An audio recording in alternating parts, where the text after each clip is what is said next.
കോതമംഗലത്ത് കോട്ടപ്പടിയിൽ സ്വകാര്യ വ്യക്തിയുടെ കിണറ്റിൽ കാട്ടാന വീണിട്ടുണ്ട്. ഇന്നലെ രാത്രി 12 മണിയോടുകൂടിയാണ് ആന കിണറ്റിൽ വീണത്. ആനയെ രക്ഷപ്പെടുത്താനുള്ള ശ്രമം ഇപ്പോൾ വനംവകുപ്പും പോലീസും നാട്ടുകാരും ഒക്കെ ചേർന്ന് നടത്തുകയാണ്. രാഗിൻ വിവരങ്ങളുമായുണ്ട്. രാഗിൻ, എങ്ങനെയാണ് ഇപ്പോൾ ആനയെ രക്ഷപ്പെടുത്താനുള്ള ശ്രമം എങ്ങനെയാണ് നടക്കുന്നത്? കോതമംഗലം കോട്ടപ്പടി പഞ്ചായത്തിലെ വടക്കും ഭാഗം പ്ലാച്ചേരിയിലാണ് സ്വകാര്യ വ്യക്തിയുടെ കിണറ്റിൽ കാട്ടാന വീണത്. ഈ വലിയ കിണർ ആയിരുന്നു. അങ്ങനെ കാട്ടാന 12 മണിയോടുകൂടിയാണ് വീണത്. ഈ പ്രദേശത്ത് സ്ഥിരം കാട്ടാന ഇറങ്ങുന്ന ഒരു മേഖല കൂടിയാണ്. പലതരത്തിലുള്ള പരാതികളടക്കം ജനങ്ങളുടെ ഭാഗത്തുനിന്നും നേരത്തെയും ഉയർന്നിട്ടുണ്ട്. അങ്ങനെ 12 മണിയോടുകൂടിയാണ് വീണത് കാട്ടാന. രാത്രി ചില ശബ്ദങ്ങൾ കേട്ടിരുന്നു. അതിനുശേഷം ഈ നാട്ടുകാർ ആദ്യം എത്തി. അതിനുശേഷം വനംവകുപ്പും പോലീസും ഉൾപ്പെടെ സ്ഥലത്ത് എത്തിയിട്ടുണ്ട്. കാട്ടാനയെ കിണറിൽ നിന്ന് കയറ്റി വിടാൻ വേണ്ടിയിട്ടുള്ള ശ്രമമാണ് നടന്നുകൊണ്ടിരിക്കുന്നത്. നേരത്തെയും ഏതാനും ഒരു മാസം മുൻപ് ഈ കോതമംഗലം സമാനമായിട്ടുള്ള ഒരു സംഭവം ഉണ്ടായിരുന്നു. എന്തായാലും ഇപ്പോൾ ഈ കാട്ടാനയെ ഈ കിണറിന്റെ വക്ക് ഭാഗം ഇടിച്ച ശേഷം അതിലൂടെ കയറ്റിവിടാൻ വേണ്ടിയിട്ടുള്ള ശ്രമമാണ് ഇപ്പോൾ നടത്തിക്കൊണ്ടിരിക്കുന്നത്. എന്തായാലും പോലീസും വനംവകുപ്പും എത്തിക്കേണ്ടി വരുമോ? എങ്ങനെയായിരിക്കും ആ ശ്രമം എങ്ങനെയാണ് നടക്കുന്നത്? JCB ഉൾപ്പെടെയുള്ള കാര്യങ്ങൾ കൂടുതൽ ആവശ്യമാണെങ്കിൽ അവിടേക്ക് എത്തിക്കും. കാരണം ഈ കിണറിന് വലിയ വീതിയുള്ള ഒരു കിണറാണ്. അതുകൊണ്ട് തന്നെ ഇതിന്റെ വക്ക് ഇടിച്ചു കഴിഞ്ഞാൽ കാട്ടാനക്ക് കയറി പോകാൻ കഴിയുന്ന ഒരു സ്ഥിതി ഉണ്ടാകും. അതിനുവേണ്ടിയുള്ള ശ്രമമാണ് ഇപ്പോൾ നടത്തിക്കൊണ്ടിരിക്കുന്നത്. പുലർച്ചെ 12 മണിയോടുകൂടിയാണ് ആന ആ കിണറ്റിൽ വീണത്. സ്വകാര്യ വ്യക്തിയുടെ കിണറായിരുന്നു. എന്തായാലും ഇപ്പോൾ വനംവകുപ്പും പോലീസും ഉൾപ്പെടെയുള്ള വിഭാഗങ്ങൾ സ്ഥലത്ത് ക്യാമ്പ് ചെയ്യുന്നുണ്ട്. ആനയെ കയറ്റിവിടാൻ വേണ്ടിയിട്ടുള്ള ശ്രമമാണ് ഇപ്പോൾ നടത്തിക്കൊണ്ടിരിക്കുന്നത്. ദൃശ്യങ്ങൾ കണ്ടിട്ട് ആനയ്ക്ക് മാത്രമല്ല മറ്റെല്ലാവർക്കും ഈ കിണർ ഒരു അപകടം ഉണ്ടാകാനുള്ള സാധ്യതയുണ്ടല്ലേ? ഇത് സാധാരണ കിണറല്ല, വലിയ കിണറാണ്. അതുകൊണ്ട് തന്നെ അല്ലേ? വലിയ കിണറാണ്. എന്തായാലും അവിടെ മറ്റ് തരത്തിൽ സൂചിപ്പിച്ചതുപോലെ ഈ കിണറിന്റെ വക്ക് ഭാഗം ഇടിച്ചു കഴിഞ്ഞാൽ കാട്ടാനയ്ക്ക് സുഗമമായി മുകളിലേക്ക് കയറിപ്പോകാൻ കഴിയുന്ന ഒരു നിലയുണ്ട്. അതിനുവേണ്ടിയുള്ള ശ്രമമാണ് ഇപ്പോൾ നടത്തിക്കൊണ്ടിരിക്കുന്നത്. പുലർച്ചെയായിരുന്നു ഈ സംഭവം ഉണ്ടായത്. അതുകൊണ്ട് രാത്രിയിലൊന്നും തന്നെ അത്തരത്തിലുള്ള ഒരു പ്രവർത്തനങ്ങൾ നടത്താൻ കഴിഞ്ഞിരുന്നില്ല. എന്നതായാലും ഇപ്പോൾ രാവിലെ ആയതുകൊണ്ട് അവിടേക്ക് മറ്റ് വിഭാഗങ്ങളൊക്കെ തന്നെ എത്തിയിട്ടുണ്ട്. ഏതാനും ഒരു മാസം മുൻപ് കോതമംഗലത്ത് സമാനമായ രീതിയിൽ സ്വകാര്യ വ്യക്തിയുടെ കിണറ്റിൽ കാട്ടാന വീണിരുന്നു. അങ്ങനെ കാട്ടാനയെ കയറ്റിവിടുകയാണ് ഉണ്ടായത്. അതോടൊപ്പം തന്നെ ഈ പ്രദേശത്ത് ഈ കാട്ടാന ശല്യം രൂക്ഷമായിട്ടുള്ള ഒരു പ്രദേശമാണ്. നമ്മളൊക്കെ തന്നെ ഇതിനു മുൻപ് പല ഘട്ടങ്ങളിലും വാർത്തകൾ ചെയ്തിട്ടുള്ളതാണ്. കാട്ടാന ഇറങ്ങുകയും കൃഷി നശിപ്പിക്കുകയും ചെയ്യുന്നതൊക്കെ പ്രദേശത്ത് പതിവായിരുന്നു. അങ്ങനെ കാട്ടാന ഈ പ്രദേശങ്ങളിലേക്ക് ഇറങ്ങിയപ്പോഴാണ് ഈ കിണറ്റിൽ വീണത്. കിണറുള്ള ആ ഭാഗത്ത് കാട്ടാന തമ്പടിക്കുകയായിരുന്നു. എന്തായാലും ഇന്ന് രാവിലെയോടുകൂടി ഇതിനു വേണ്ടിയിട്ടുള്ള ശ്രമം കിണറ്റിൽ വീണു എന്ന് ശബ്ദം കേട്ട് അറിയുകയാണോ? എങ്ങനെയാണ് വീട്ടുകാരും നാട്ടുകാരൊക്കെ ഇത് അറിയുന്നത്? എങ്ങനെയാണ്?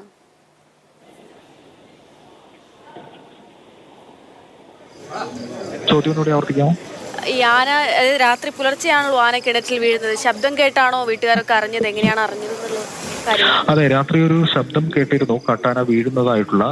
അതിനുശേഷം ആണ് പിന്നീട് ആളുകൾ, പ്രത്യേകിച്ചും രാത്രിയാണ്, അതുകൊണ്ട് തന്നെ പുറത്തേക്ക് ഇറങ്ങുക അല്പം ദുഷ്കരമായിട്ടുള്ള കാര്യമാണ്. കാരണം ഇത്തരത്തിൽ കാട്ടാന കൂട്ടമുണ്ടെങ്കിൽ അത് പ്രശ്നമാകാം, അല്ലെങ്കിൽ അത്തരം കാര്യങ്ങളൊക്കെ തന്നെ ഉണ്ടാകാം. എന്തായാലും ശബ്ദം കേട്ടിരുന്നു. അതിനുശേഷം പുലർച്ചെയായപ്പോൾ കൂടുതൽ ആളുകൾ എത്തി. എന്തായാലും ഒരു ആന മാത്രമാണ് ഉള്ളത്. ആനയെ കയറ്റിവിടാൻ വേണ്ടിയിട്ടുള്ള ശ്രമമാണ് നടത്തിക്കൊണ്ടിരിക്കുന്നത്. ഉടൻ തന്നെ പോലീസിലും വനംവകുപ്പിലും വിവരം അറിയിക്കുകയായിരുന്നു. പോലീസും വനംവകുപ്പും പ്രദേശത്തേക്ക് എത്തിയിട്ടുണ്ട്. ഇപ്പോൾ നടക്കുന്ന ശ്രമം എന്ന് പറയുന്നത് കാട്ടാനയെ ഈ വക്ക്, കിണറിന്റെ വലിയ കിണറാണ്, സൂചിപ്പിച്ചതുപോലെ വലിയ വീതിയുള്ള കിണറാണ്. അതുകൊണ്ട് ആ കിണറിന്റെ വക്ക് ഇടിച്ച ശേഷം കാട്ടാനയ്ക്ക് മുകളിലേക്ക് കയറി പോകാൻ കഴിയുന്ന നില ഉണ്ടാക്കുകയാണ്. അതിനുശേഷം കാട്ടിലേക്ക് കയറ്റിവിടുകയാണ് പദ്ധതി. അതിനുവേണ്ടിയിട്ടുള്ള ശ്രമമാണ് ഇപ്പോൾ പോലീസും വനംവകുപ്പും ഒക്കെ നടത്തിക്കൊണ്ടിരിക്കുന്നത്. നേരത്തെ സൂചിപ്പിച്ചതുപോലെ പ്രദേശത്ത് കാട്ടാന ഇറങ്ങുന്നത് പതിവാണ്. കാട്ടാന കൂട്ടം തന്നെ ഇറങ്ങുന്നത് പതിവാണ്. കൃഷി നശിപ്പിക്കുന്നതൊക്കെ തന്നെ പതിവാണ്. പക്ഷെ ഇന്നലെ ഈ ഒരു ആനയാണ് ഉണ്ടായിരുന്നതാണ് മനസ്സിലാക്കുന്നത്. എന്തായാലും ഇപ്പോൾ ആന കിണറ്റിലാണ്. ആനയെ കയറ്റിവിടാൻ വേണ്ടിയിട്ടുള്ള ശ്രമമാണ് നടത്തിക്കൊണ്ടിരിക്കുന്നത്. നീങ്ങിക്കൊണ്ടിരിക്കുന്നത് നമുക്ക് ദൃശ്യങ്ങളിൽ കാണാൻ സാധിക്കുന്നുണ്ട്. ഇതൊരു വലിയ കിണറാണ്. അതിനുള്ളിൽ ആന പെട്ടിരിക്കുകയാണ്. ആന തന്നെ കിണറിന്റെ വശം ഇതൊക്കെ മതിൽ ഇടിച്ചു താഴ്ത്താനുള്ള, അതായത് മണ്ണിടിക്കുന്ന ശ്രമമൊക്കെ ആന തന്നെ തുമ്പിക്കൈ കൊണ്ട് മണ്ണ് ഒക്കെ വാരി എടുക്കുന്നുണ്ട്. പക്ഷേ ഇപ്പോൾ ആ കിണറിന്റെ ആ വശങ്ങൾ അത് ഇടിച്ചുകൊണ്ട് ആനയെ പുറത്തെത്തിക്കാനുള്ള ശ്രമമാണ് അവിടെ നടക്കുന്നതെന്നാണ് മനസ്സിലാക്കുന്നത്. ആവശ്യമെങ്കിൽ JCB ഉൾപ്പെടെയുള്ള സംവിധാനങ്ങൾ അങ്ങോട്ടേക്ക് എത്തിക്കുകയും ചെയ്യും. എന്തായാലും നാട്ടുകാരൊക്കെയും, അതായത് രാഗിൻ, ഈ 12 മണിക്കാണ് ആന കിണറ്റിൽ അറിയുന്നത് കിണറ്റിൽ വീണു എന്നുള്ള കാര്യം. ഇപ്പോൾ സമയം 6 മണിയായിട്ടുണ്ട്. ഈ 6 മണിക്കൂർ നേരം വരെ ആളുകളും ഒപ്പം തന്നെ വനംവകുപ്പൊക്കെ ഈ ഒരു ദൗത്യത്തിൽ പങ്കാളികളായിക്കൊണ്ടിരിക്കുകയാണല്ലേ? അല്ല, പുലർച്ചെയായിരുന്ന കാരണം അങ്ങോട്ടേക്ക് കൂടുതൽ പേർക്ക് എത്താൻ കഴിഞ്ഞിരുന്നില്ല. കാരണം ഈ സൂചിപ്പിച്ചതുപോലെ അർദ്ധരാത്രിയാണ് ഈ സംഭവം ഉണ്ടായത്. കാട്ടാന കിണറ്റിൽ വീഴുന്നത് ഒരു ശബ്ദം കേട്ടിരുന്നു.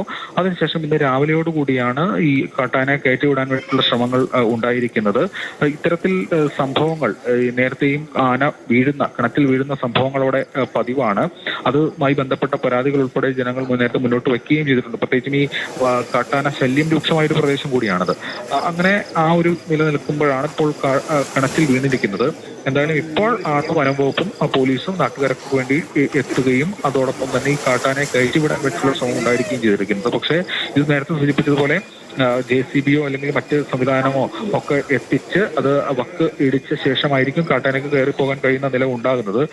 കിണർ അങ്ങനെ ഒരു അങ്ങനെ ഉള്ള കിണറായിരുന്നില്ല എന്നാണ് മനസ്സിലാക്കുന്നത്.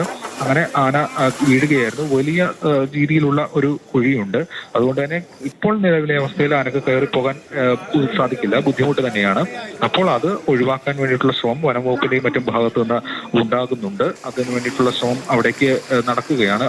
എത്തിച്ച് കാര്യങ്ങൾ നീക്കാൻ വേണ്ടിയിട്ടുള്ള ശ്രമം നടക്കുകയാണ്. എന്തായാലും നേരത്തെ കഴിഞ്ഞ ഒരു മാസം മുൻപും കോതമംഗലത്ത് സമാനമായ രീതിയിൽ കാട്ടാന ഈ കിണറ്റിൽ വീഴുന്ന നിലയുണ്ടായിരുന്നു. അതിനുശേഷം കാട്ടാനെ കയറ്റി വിടുകയാണ് ചെയ്തത്. ഏറെ നേരം പണിപ്പെട്ട ശേഷമാണ് കാട്ടാനെ കയറ്റിവിടാൻ കഴിഞ്ഞത്. കാട്ടാന ആയതിനാൽ തന്നെ ഈ പറഞ്ഞതുപോലെ ആനയെ രക്ഷപ്പെടുത്തിയാലും ആനയ്ക്ക് ഈ വശങ്ങളൊക്കെ ഇടിച്ച് വഴിയൊരുക്കി കൊടുത്താലും പിന്നെയും പേടിക്കാനുണ്ടല്ലോ അല്ലേ? അപ്പോൾ എങ്ങനെയായിരിക്കും ആ ഒരു ദൗത്യം പൂർണ്ണമായി നടപ്പിലാക്കുക? അതായത് ഈ പ്രദേശം എന്ന് പറയുന്നത് വനാതിർത്തിയോട് ചേർന്ന് ഉള്ള ഒരു പ്രദേശമാണ്. അതുകൊണ്ട് തന്നെ കാട്ടാനയെ കയറ്റി കഴിഞ്ഞാൽ അത് സാധാരണ നിലയ്ക്ക് തൊട്ടടുത്ത് തന്നെയാണ് വനപ്രദേശമായിട്ടുള്ളത്. അവിടേക്ക് പോകും എന്നാണ് പ്രതീക്ഷ. അതിനു വേണ്ടിയിട്ടുള്ള ഒരു ശ്രമമാണ് ഇപ്പോൾ നടത്തിക്കൊണ്ടിരിക്കുന്നത്. നേരത്തെ ഈ അതിർത്തി പ്രദേശങ്ങളിൽ മനുഷ്യ മൃഗ സംഘർഷങ്ങൾ രൂക്ഷമാകുന്ന നില ഉണ്ടായിരുന്നു. അത് കോതമംഗലത്താണെങ്കിലും അല്ലെങ്കിൽ സംസ്ഥാനത്തിന്റെ വിവിധ ഭാഗങ്ങളിലാണെങ്കിലും ഒക്കെ നമ്മളത് കണ്ടിട്ടുള്ളതുമാണ്. എന്തായാലും ഇപ്പോൾ 12 മണിയോട് കൂടിയാണ് ഈ കാട്ടാന ഈ കിണറ്റിൽ വീണിരിക്കുന്നത്. ആ കാട്ടാനയെ കയറ്റിവിടാൻ വേണ്ടിയിട്ടുള്ള ശ്രമം ഇപ്പോൾ നടത്തിക്കൊണ്ടിരിക്കുന്നു. അതോടൊപ്പം തന്നെ കാട്ടാനയെ കയറ്റിക്കഴിഞ്ഞാൽ അത് കാട്ടിലേക്ക് തന്നെ പോകുക എന്ന് ഉറപ്പുവരുത്തേണ്ടതായിട്ടുമുണ്ട്. കാരണം ഇത്തരത്തിൽ കാട്ടാന ശല്യം രൂക്ഷമായ ഒരു പ്രദേശം കൂടിയാണ്. മാത്രമല്ല ഈ കൂടുതൽ കാട്ടാനകൾ അവിടേക്ക് എത്തുമോ എന്ന തരത്തിലുള്ള ഒരു വിഷയവുമുണ്ട്. കാരണം കൂട്ടമായിട്ട് ആണ് ഒരുപക്ഷെ ആന അവിടെ വന്നിരുന്നെങ്കിൽ അടക്കം അത് ഉണ്ടാകാനുള്ള സാധ്യതയുമുണ്ട്. എന്തായാലും ഇപ്പോൾ നടക്കുന്ന ശ്രമം എന്ന് പറയുന്നത് കാട്ടാനയെ കയറ്റുക എന്നത് തന്നെയാണ്. പ്രത്യേകിച്ചും കാട്ടാന ആയതുകൊണ്ട് തന്നെ അതിനു വേണ്ടിയിട്ടുള്ള ഒരു സുരക്ഷാ മുൻകരുതലും മറ്റു കാര്യങ്ങളും ഒക്കെ എടുത്ത ശേഷം മാത്രമേ ആനയെ കയറ്റിവിടാൻ സാധിക്കുകയുള്ളൂ. നമുക്ക് ഈ ദൃശ്യങ്ങൾ കാണുമ്പോൾ ആന എഴുന്നേറ്റ് നിൽക്കുന്നുണ്ട്, തുമ്പിക്കൈ കൊണ്ട് മണ്ണ് വാരാനുള്ള ശ്രമം നടക്കുന്നുണ്ട്, വീണ്ടും വീഴുന്നൊക്കെയുണ്ട്. അതായത് ആനയുടെ ആരോഗ്യനിലയിൽ വീഴ്ചയിലൊന്നും സംഭവിച്ചിട്ടില്ല എന്ന് പ്രാഥമികമായി ഈ ദൃശ്യങ്ങൾ കാണുമ്പോൾ നമ്മൾ അങ്ങനെ മനസ്സിലാക്കണം അല്ലേ? 12 മണിയോട് കൂടിയാണിത് ഉണ്ടായിരിക്കുന്നത്. 6 മണിക്കൂറായി കഴിഞ്ഞിരിക്കുന്നു. അത്തരത്തിൽ ആ ഒരു നിലയിലുള്ള പ്രശ്നങ്ങളില്ല. പക്ഷെ കനക്ക് കയറിപ്പോകാൻ നിലവിലെ അവസ്ഥയിൽ സാധിക്കില്ല. കാരണം അത് ഒരു വലിയ കിണറാണ്, വലിയ വീതിയുള്ള കിണറാണ്. മാത്രമല്ല ഇപ്പോൾ നിലവിലെ അവസ്ഥയിൽ ആനക്ക് കയറിപ്പോകാൻ കഴിയില്ല. അതുകൊണ്ട് തന്നെ ഏതെങ്കിലും തരത്തിൽ ഈ കിണറിന്റെ വക്ക് ഇടിച്ച് ആ ഒരു സ്ലോപ്പ് തയ്യാറാക്കി അതോടൊപ്പം തന്നെ കൂടുതൽ ഏതെങ്കിലും തരത്തിലുള്ള കയറി പോകാൻ കഴിയുന്ന വസ്തുക്കളുണ്ടെങ്കിൽ അതടക്കം ഇട്ട ശേഷം മാത്രമേ ആനയെ കയറ്റിവിടാൻ സാധിക്കുകയുള്ളൂ. അതിനു വേണ്ടിയിട്ടുള്ള ശ്രമമാണ് ഇപ്പോൾ നടന്നുകൊണ്ടിരിക്കുന്നത്. ശരി, രാഗിനാണ് വിവരങ്ങൾ നൽകിക്കൊണ്ടിരിക്കുന്നത്. കോതമംഗലത്താണ് സ്വകാര്യ വ്യക്തിയുടെ കിണറ്റിൽ ആന വീണിരിക്കുന്നത്. സാധാരണ നമ്മൾ കാണുന്ന തരത്തിലുള്ള ചെറിയ കിണറല്ല, അതൊരു വലിയ വീതിയുള്ള കിണറാണ്. ആ കിണറ്റിനകത്ത് ആന പെട്ടിരിക്കുകയാണ്. ഇന്ന് പുലർച്ചെ 12 മണിയോടുകൂടിയാണ് ആന ഈ കിണറ്റിൽ അകപ്പെട്ടത്. കഴിഞ്ഞ 6 മണിക്കൂറിലധികം നേരമായി ഈ കിണറ്റിൽ തന്നെയുണ്ട്. വനംവകുപ്പും നാട്ടുകാരും പോലീസും ഒക്കെ സ്ഥലത്ത് എത്തി അവർ ആനയെ കരകയറ്റാനുള്ള ശ്രമം നടക്കുന്നുണ്ട്. ഈ കിണറിന്റെ വശങ്ങൾ ഇടിച്ചുകൊണ്ട് മണ്ണിടിച്ചുകൊണ്ട് അതിലെ ആനയെ കരകയറ്റാനുള്ള ശ്രമമാണ് ഇപ്പോൾ നടന്നുകൊണ്ടിരിക്കുന്നത്. പക്ഷേ ഈ പറഞ്ഞതുപോലെ ആനകൾ കാട്ടാന കൂട്ടമായിട്ടാണോ വന്നത്, അങ്ങനെ ഒരുപാട് ഈ പറയും പോലെ വെല്ലുവിളിയും മുൻപിലുണ്ട്. അങ്ങനെയാണ് ആനകൾ തിരികെ വരുമോ എന്നുൾപ്പെടെയുള്ള കാര്യങ്ങൾ. എന്തായാലും ചൂട് കാലമാണ്. നമ്മൾ ഈ ദൃശ്യങ്ങൾ കാണുമ്പോൾ ആന വെള്ളത്തിൽ നീരാടുന്നത് പോലെയുണ്ട്. പക്ഷേ ആനയ്ക്ക് എന്തെങ്കിലും മറ്റ് ആരോഗ്യ പ്രശ്നങ്ങളുണ്ടോ അതൊന്നും നമുക്ക് ഇനിയും അറിയാൻ സാധിക്കില്ല. കഴിഞ്ഞ 6 മണിക്കൂറായി ഈ ആന ഈ കിണറ്റിനകത്ത് തന്നെയാണുള്ളത്.